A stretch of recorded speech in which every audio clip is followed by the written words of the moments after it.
So next reading is basics of portfolio planning and construction. So it is an introduction towards how do we actually construct portfolio. The reading starts with explaining the major process, the whole process of portfolio management. So the whole process of portfolio management can be categorized into three broad steps: planning, execution, and feedback. And remember these steps and these sub steps. This is very important. Also remember which sub step falls in which, under which step, or under which part. That is also important. So if you are asked which one of the following will be performed in execution, you should be able to select the answer. If you are asked which one of the following it will not be performed in feedback step, you should be able to answer the question. So there is planning. So first you plan, then you execute, and then once you have executed, you take the feedback that how is it going, are there any changes required or not. In planning, how do you start? So first of all, you go and meet client, you conduct interview, you have the questionnaires filled, and you understand the client's needs. Once you have understood the need, then you make a document. On that document, you list down all the objectives of the fund, that how much risk will I take, how much return will I make, and what will be the constraints, what will be the time horizon, what are the tax limitations. You list down everything in that document, and client and investment manager both needs to be aligned with that document. Both should be okay with that document, or to use that document as the investment policy. Then throughout your portfolio management, you follow that document or whatever is written in that document as your portfolio decisions. So for adding any security, for removing any security, for anything, that is the base document that is followed. You cannot take any decision by yourself without aligning it with the document. Every decision should be aligned with that document, because that is what is agreed between investment manager and the client. So that document is known as IPS, Investment Policy Statement. Now, obviously, once you have made IPS, in future conditions can change. Capital market expectations can change, investor needs can change, investor characteristics can change. So you will need to update the IPS. So remember that IPS should be updated at least annually. It should be updated at least annually. Then once you have made this document, now you know what to buy. Now you know that what are the objectives, what are the constraints. Once you know the objective and constraint, you go into execution. In execution, you first decide that how will you allocate the asset. For example, how much will you invest in commodities? How much will you invest in equity? How much will you invest in fixed income? You allocate your portfolio in different asset classes. This is known as asset allocation. Once you have done that, for example, you have decided 50% will be go here, 40% here, and 10% here, for example. Then you select individual securities to be bought within those allocations. So for example, you will decide whether should I buy A, should I buy B or C or A, B, C, all, or what? Should I buy X, Y, or Z? Should I buy D, E, or F? So you perform analysis of these securities to decide which one to be bought. That is security analysis. Once you have decided, for example, I decided I will buy E and F, and I will buy A and C, and I will buy Y. Then I will go to market and actually buy them. That is known as portfolio construction. You analyze, sorry? You will analyze everything: covariance, correlations, standard deviations, valuations, financial modeling. Everything will be done in security analysis. You will analyze the whole security, anything which needs to be analyzed. Once you have decided which one to buy, then you go and uh, buy those, and you construct the portfolio. Now once you have constructed the portfolio, then with time some assets will go up and some will go down. So as some go up and some go down, this weightage will change. Some weights will go up and some weights will go down. So that means you will need to rebalance it in order to arrive at the same weight again. That is known as rebalancing. So you monitor your portfolio and rebalance by selling something and buying something. And then you measure your performance and report. Any problem? Report means that you report it to public, investor, client, or whatever. So these are all the steps. So this is the whole portfolio management process. A key point to note is that it is a continuous process. So it is a continuous process. You will continue to update your portfolio with respect to changes in investor needs, CME, security expectations, allocations, etc. These can continue to change with time. So a continuous change is required in each step of portfolio management. So it is a continuous process. It is not a one-time process. It cannot be like that you have made the portfolio and now you can rest. You will have to keep updating it again and again with the changes. Now we will discuss all of these steps one by one in a bit more detail. So starting with planning, in planning, what do? You analyze investor objectives and needs, client objective and needs, and then you make IPS. IPS we have discussed is a document and it should be updated at least annually. What do you mention in IPS? These are the key sections of IPS: introduction, statement of purpose, procedures, objectives, constraints, guidelines, education and review, and appendices. These are the key sections of this document. Within these sections, two most important sections are objectives and constraints, and this will be the area of focus for us. All others are very basic. You can just go through and the examples, and it should be okay. So objective and constraint. So starting with objective. When we say objective, there are two major types of objectives: risk and return. How much risk needs to be taken and how much return needs to be made. And key point is that these two should be aligned. So it shouldn't be like that investor is asking for very high return and risk is very low. These two needs to be aligned and agreed between investor and the client. Client and the portfolio manager. So first start with risk. So how do you analyze risk? So risk objective will depend on two factors: investors' ability to take risk and investors' willingness to take risk.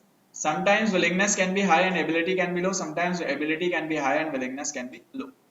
How do we analyze ability? By looking at the wealth, by looking at the income, by looking at the age, by looking at the family needs or obligations, by looking at the debt profile, by looking at the liquidity needs, by looking at the income needs. So if needs are lower and assets are higher, income and wealth are higher, then ability is said to be high, otherwise it is low. Willingness would depend on the personality of the investor. Maybe an investor does not have any wealth, have huge obligations, but still want to take more risk. So personality, whether it is adventurous or whether it is more risk taking or more risk averse or whatever. So it will depend on personality characteristics. There can be a mismatch between ability and willingness. And when there is a mismatch, generally you go with the more conservative one. But before that, you will try to align these two. So if ability is lower, willingness is high, you will try to educate investor and client, and you will try to tell him that your ability to take risk is low, and so you should be taking lower risk. So you try bringing these two on the same page, or aligning these two, or aligning willingness with the ability. But once you have tried it and you have done enough, then in the end you are advised, generally it is advisable to go with the more conservative one. Once you know the risk, you have set the risk objective. Once you know the ability and willingness, you know how much risk can be taken. Then you need to write down the risk objective. When writing down the risk objective, it can be written down in two different methods, by using two different methods. There can be absolute risk objective, and there can be a relative risk objective. Absolute means, for example, you can say that I will keep a standard deviation of 10%. This is absolute. Relative is, for example, you say that my standard deviation will be plus 3% from market. That is, if market goes up, my standard deviation will increase, otherwise it will decrease, or it will be the same as market. That is, it is related to some other factor, or it will be the same as aggressive portfolios on market. So there can be a relative objective or there can be an absolute objective. Any problem so far? Once you have analyzed the risk profile and decided risk objective, then you come up with a return which is aligned with that risk profile. These two are the key elements of objective. Again, return can either be absolute or relative. Any problem? So in risk objective, you look at the absolute versus relative objective. You look as the willingness and ability. Based on willingness and ability, you find risk tolerance. Risk tolerance is that how much risk can an investor take? Is it high? Is it low? Is it average? Return objective can be absolute relative. You align it with risk objective. These two are your objectives part, or these two comprise objectives section. Then comes constraints. And within constraints, four key constraints are liquidity, time horizon, legal and regulatory, and unique circumstances. Liquidity needs can either be income needs or event based. So for example, let's say you have a client who have a monthly expense of $1,000.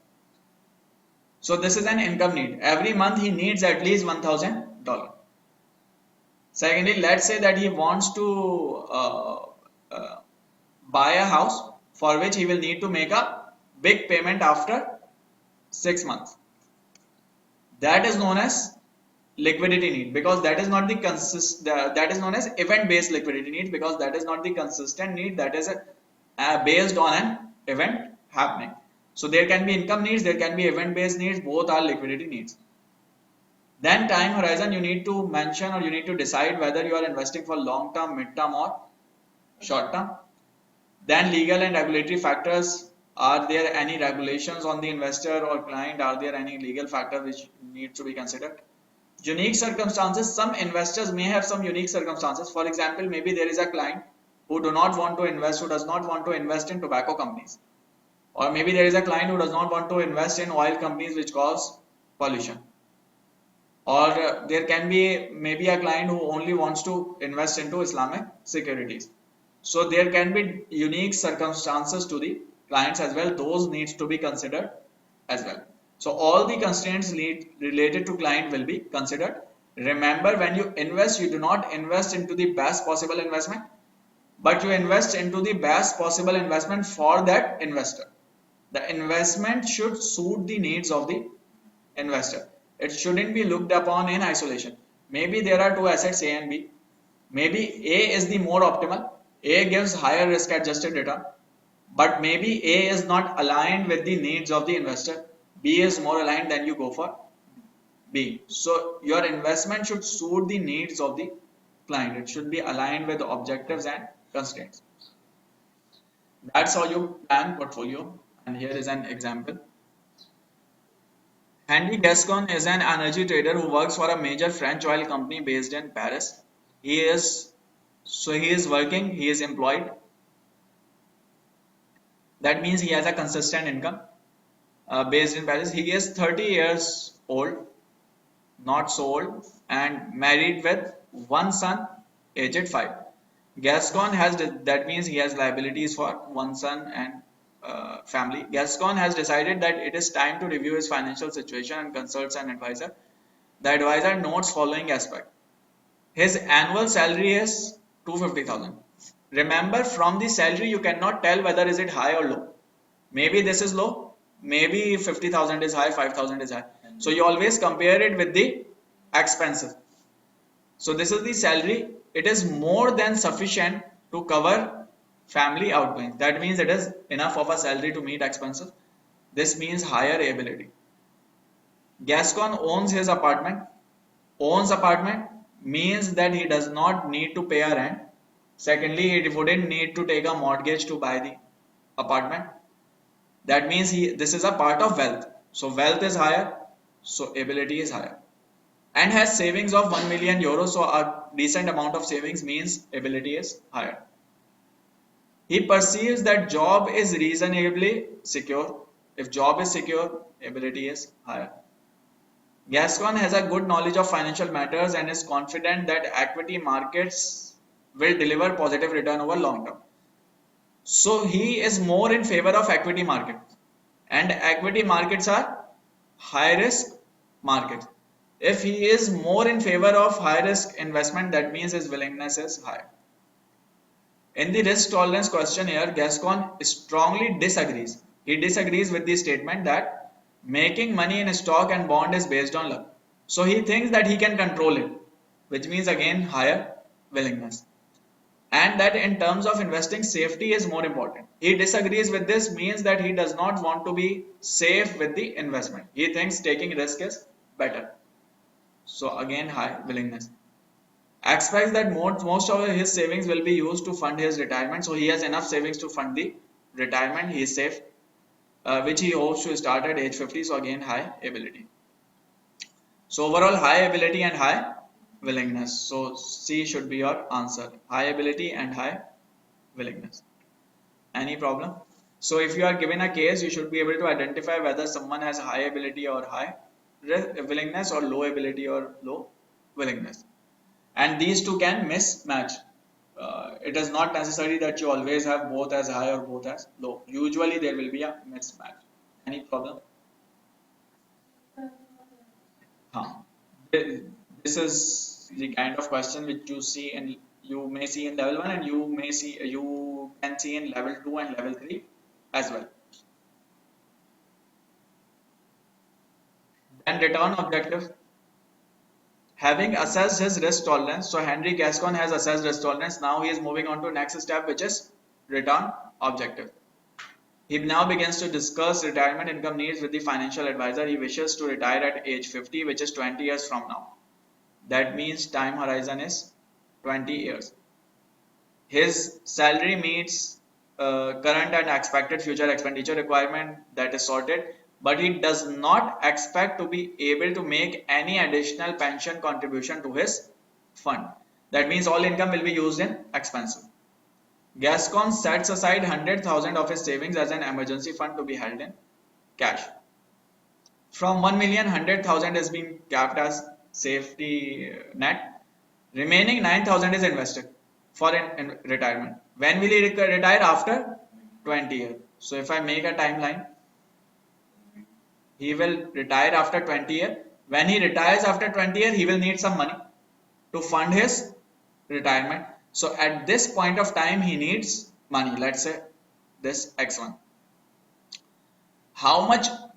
In order to get to this money, what is he doing? He is investing today. How much is he investing? He is investing 900,000.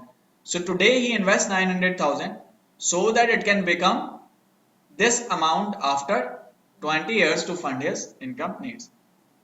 Gascon estimates that before tax amount of 2,000 in today's money will be sufficient to fund his retirement income needs. So he thinks that here, if we have X1 of 2 million, that will be enough to fund the retirement needs. But X1 of 2 million in today's money, that means this is the present value of X1, not the future value. It is in today's money terms. So if I have to calculate this X1, that is the future value, how much will it be? I will have to calculate future value of 2 million. So they have told you that inflation has averaged 2% per year. No other rate is given, so you take it as the discount rate. So what will the future value of this 2 million? Future value will be 2 million into 1.02 to the power 20. This is 2 million in today's term. These are 20 years, so 2 million into 1.02 into the power 20 should give you the future value, or should give you the X1. And if you calculate it, it comes out to be 2.97. So that means he will need 2.97 million. This X1 is 2.97 million. He will need this amount in 20 years. And today he is investing 900,000. Which of the following is closest to the amount of money Gascon will have to accumulate in nominal terms by his retirement? Okay, so this is what you require. How much money will he need? Approximately 3 million. Any problem? and then you can work out that what is the return objective. If I am investing this much and this is what I need, how much return do I need to make? So your future value will be 3 million, your present value will be minus 900k, your n will be 20, payment, no other payments, you are not making any other payments in future because your income is just being used in expenses, and you can calculate return using your calculator. That will be the return objective. So this is how you decide on risk and return objective, and then you align return objective with risk objective, whether these two are aligned or not, whether the return can be achieved with the given amount of risk or not. If not, then either you need to increase or decrease risk, or you need to increase or decrease return objective. Which one of the following is the is closest to the amount? It is 3 million. And which one of the C is the answer? Which one of the following is the annual rate of return that he must earn? So for annual rate of return, your future value is 2.97 million. So it is 2.9 or 2.997, whatever it is. So 900, then 900,000 of PV. And you use N as 20, payment as 0, and simply you calculate the return. Whatever the return is, that will be your answer. That comes out to be 6.2%. Any problem? So this is planning, first step. So your first step is planning, in which you make IPS. In IPS you have risk and return objectives and constraints. Then second step is execution, and in execution first step is asset allocation.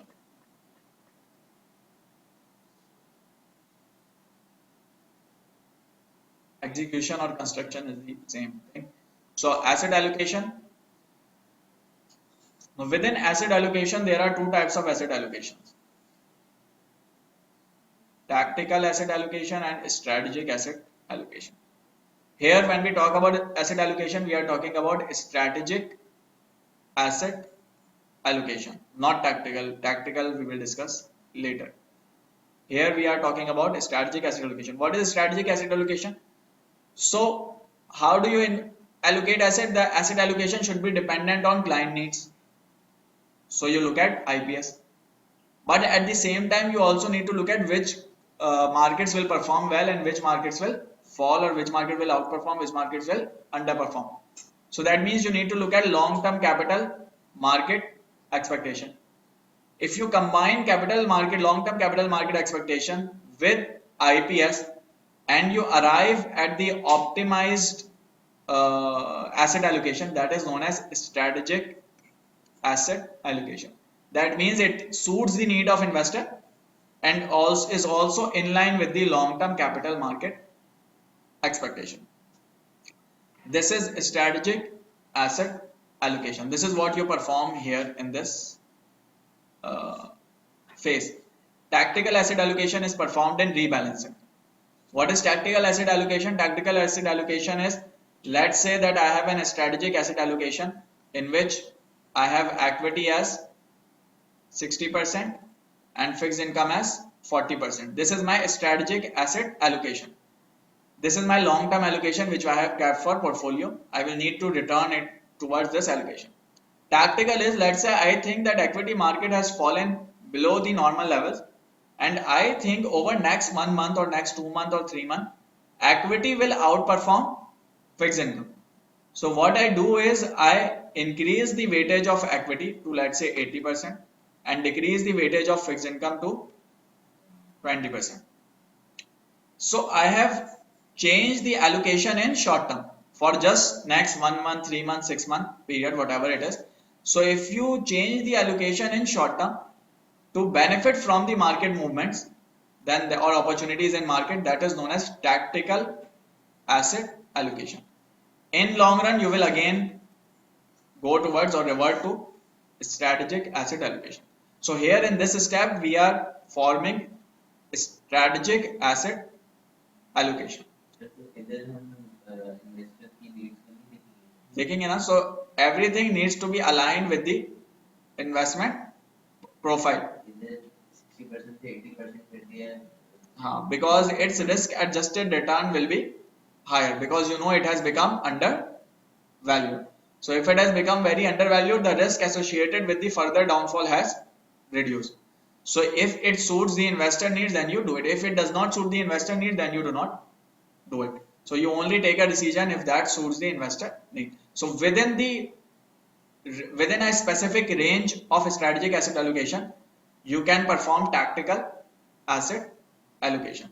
So this wouldn't be performed for a longer period. This will not be performed for a wider differences.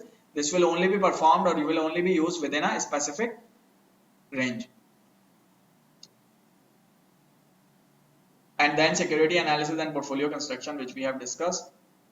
When you are performing capital market expectation analysis, that can be done in two ways. Either you can take a top down approach, or you can take a bottom up approach. Top down is if I look at the overall economy, then if I look at that this is how economy will perform, this is how industries will perform, this is how a company will perform. This is top down. If on the other hand I've looked at the companies, this is how these companies will perform, and based on this is how industry will perform, and based on different industries, this is how economy will perform. That is bottom up analysis. Usually in security analysis we use bottom up, and usually in analyzing long term capital market expectation we use top down, because we are here concerned more about the broader economic movements and industries, and here we are more concerned about individual securities at the bottom. So as we discussed, that your decision should not be to maximize only the return, but your decision should be to maximize the satisfaction of the investor.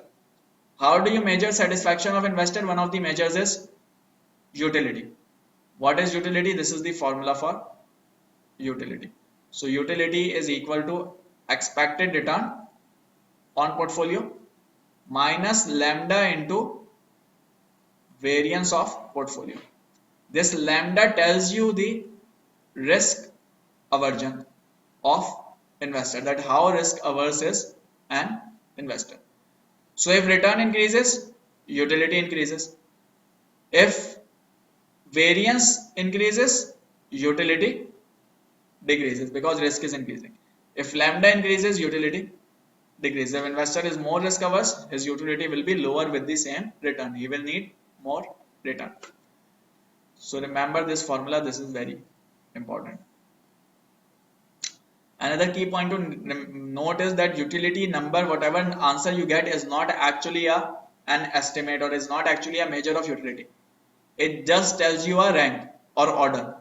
So you can compare two utilities, U1 with U2, but you cannot tell that how much utility is this, how much utility is this. The numbers can be compared to give an order, that which one is higher, which one is lower. The difference in number does not mean anything. So this is utility is ordinal ranking. Ordinal ranking means that it tells you the order, but the difference between that order does not matter. So within portfolio construction, once you have performed asset execution, this is execution or construction, whatever, security analysis, then you construct actual portfolio. How do you construct it? In construction, you have you go and buy the assets, and that's how you construct. Then moving on steps towards an actual portfolio, three key steps to note with respect to construction are risk budgeting, tactical asset allocation, and security selection. This security selection happens in security analysis. And what is this? So let's say you have decided you will take a risk of standard deviation being 10%.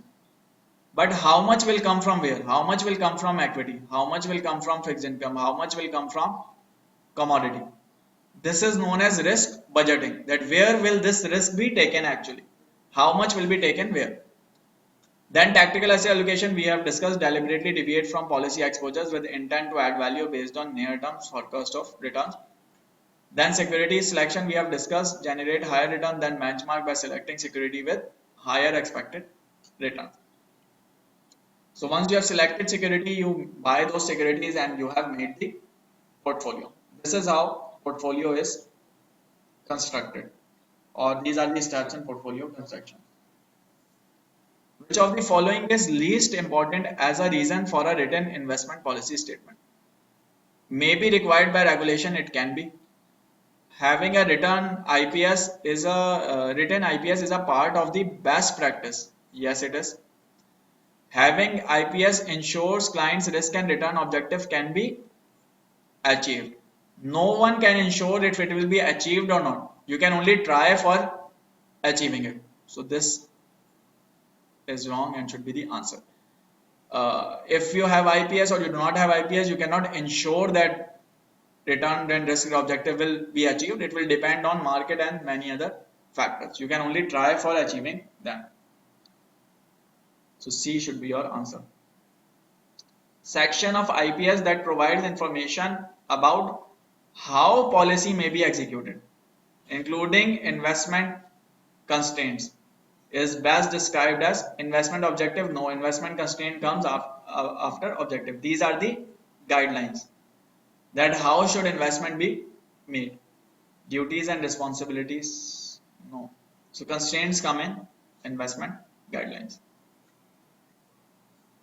C and B. Any problem, question?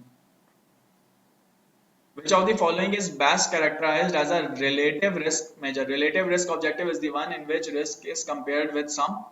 Risk is decided, objective is decided in comparison to some other benchmark. Value at risk for the fund will not exceed 3 million. So you have made value for risk objective of 3 million.